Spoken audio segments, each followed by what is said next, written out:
ഞങ്ങൾ 53-ാമത്തെ ദിവസം ആവശ്യപ്പെട്ടത് ഒരു ദിവസം 100 രൂപയെങ്കിലും വർദ്ധിപ്പിക്കണം. ഒരു 3000 രൂപയുടെ വർധനവ് 7000 രൂപ 10000 രൂപയെങ്കിലും ആക്കണമെന്ന് ആവശ്യപ്പെട്ടു. അതിന് തയ്യാറായില്ല. അപ്പോൾ ഗവൺമെൻറ്റിന് തൊഴിലാളികളോട് ദുർവാശിയും ധാർഷ്ട്യവും അഹങ്കാരവുമാണ് ഈ സമരം തെരുവിലേക്ക് 266 ദിവസം വലിച്ചിഴക്കപ്പെട്ടത്. തൊഴിലാളിക്ക് ജീവിച്ചിരിക്കുവാനുള്ള മിനിമം കൂലിയാണ് ഞങ്ങൾ ആവശ്യപ്പെട്ടത്. ആ മിനിമം കൂലി നൽകുവാൻ ഗവൺമെൻറ് ഇനിയെങ്കിലും തയ്യാറാകണം. ഇനിയും 2-3 മാസം എന്തായാലും അവശേഷിക്കുന്നുണ്ട് ഈ ഗവൺമെൻറ്റിൻ്റെ കാലാവധി കഴിയാൻ. കേരളം മുഴുവൻ കണ്ട ട്രെൻഡ് എന്ന് പറയുന്നത് സർക്കാരിനെതിരെയുള്ള ഭരണവിരുദ്ധ വികാരം തന്നെയായിരുന്നു. അതിൽ പ്രധാനപ്പെട്ട കാര്യം ആശമാരെ തെരുവിലിരുത്തിയെന്ന് തന്നെയാണ് ജനങ്ങൾ ഏക സ്വരത്തിൽ പറഞ്ഞത്. നമസ്കാരം. രണ്ടാം പിണറായി സർക്കാരിൻ്റെ അവസാന ബജറ്റിൽ വൻ പ്രഖ്യാപനം നടത്തി എന്നാണ് ഇടത് സർക്കാർ വാദിക്കുന്നത്. ഇതിലേറ്റവും പ്രധാനമായി അവർ എടുത്തു പറയുന്നത് ആശാ വർക്കർമാരുടെ ഓണറേറിയം വർദ്ധിപ്പിച്ചതാണ്. പ്രതിമാസ വരുമാനത്തിൽ 1000 രൂപയുടെ വർധനവാണ് നിലവിലിപ്പോൾ പ്രഖ്യാപിച്ചിരിക്കുന്നത്. ഈ ഒരു സാഹചര്യത്തിൽ ആശാ വർക്കർമാർ തന്നെ ഇപ്പോൾ മറുനാടനോട് പ്രതികരിക്കുകയാണ്. തീർച്ചയായിട്ടും ആശമാർ ഈ വർധനവിനെ വളരെ സന്തോഷപൂർവ്വം സ്വാഗതം ചെയ്യുന്നു.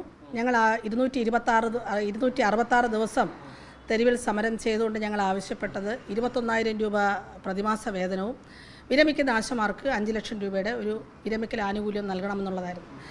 പക്ഷേ എല്ലാവർക്കും അറിയാം, ഗവൺമെൻറ് അത് പാടെ തള്ളിക്കളഞ്ഞുകൊണ്ട് ഈ ഡിമാൻഡിനെ അംഗീകരിക്കാതിരിക്കുകയും ഒക്കെ ചെയ്തു. ഏറ്റവും ഒടുവിൽ മുഖ്യമന്ത്രിയുടെ ഔദ്യോഗിക വസതിയിലേക്കുള്ള മാർച്ചിനെ തുടർന്ന് 1000 രൂപ വർദ്ധിപ്പിക്കുവാൻ സർക്കാർ നിർബന്ധിതമായി. ഇന്നിപ്പോൾ ബജറ്റിൽ 1000 രൂപ വർദ്ധിപ്പിച്ചിരിക്കുന്നു. ഞങ്ങൾ 53-ാമത്തെ ദിവസം ആവശ്യപ്പെട്ടത് ഒരു ദിവസം 100 രൂപയെങ്കിലും വർദ്ധിപ്പിക്കണം.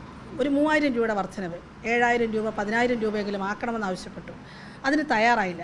പക്ഷേ ഈ 2 മാസക്കാലത്തിനിടയിൽ 2000 രൂപ വർദ്ധിപ്പിക്കാൻ പറ്റിയ ഗവൺമെൻറ്റിന് തീർച്ചയായിട്ടും 53-ാമത്തെ ദിവസത്തെ ആ ഡിമാൻഡ് അംഗീകരിക്കാൻ ഒരു തടസ്സവുമില്ല എന്നുള്ളതാണ് ഞങ്ങൾക്ക് മനസ്സിലാകുന്നത്.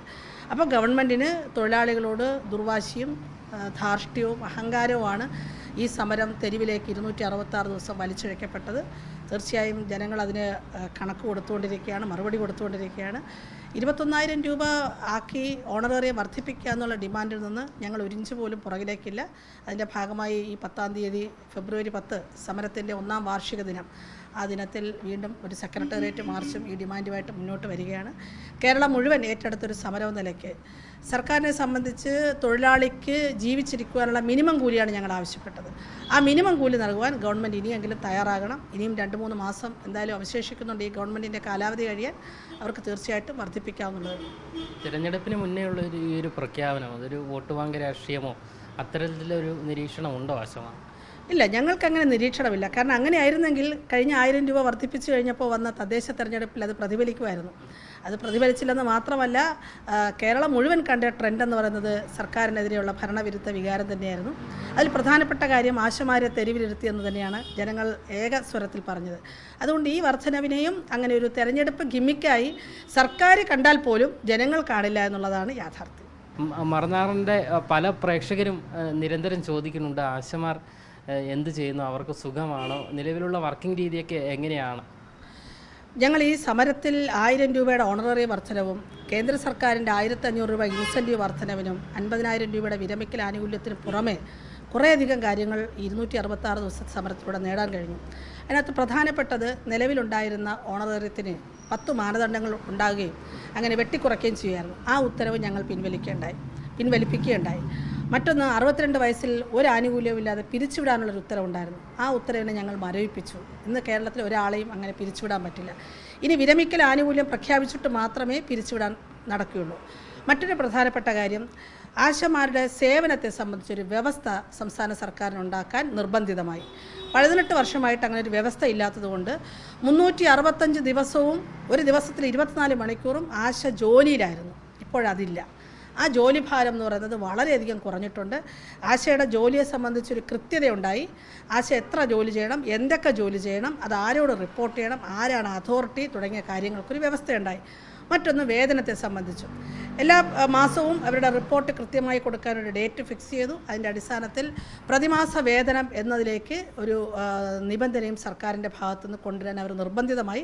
അത് പ്രാബല്യത്തിൽ വന്നു തുടങ്ങുന്നേ ഉള്ളൂ.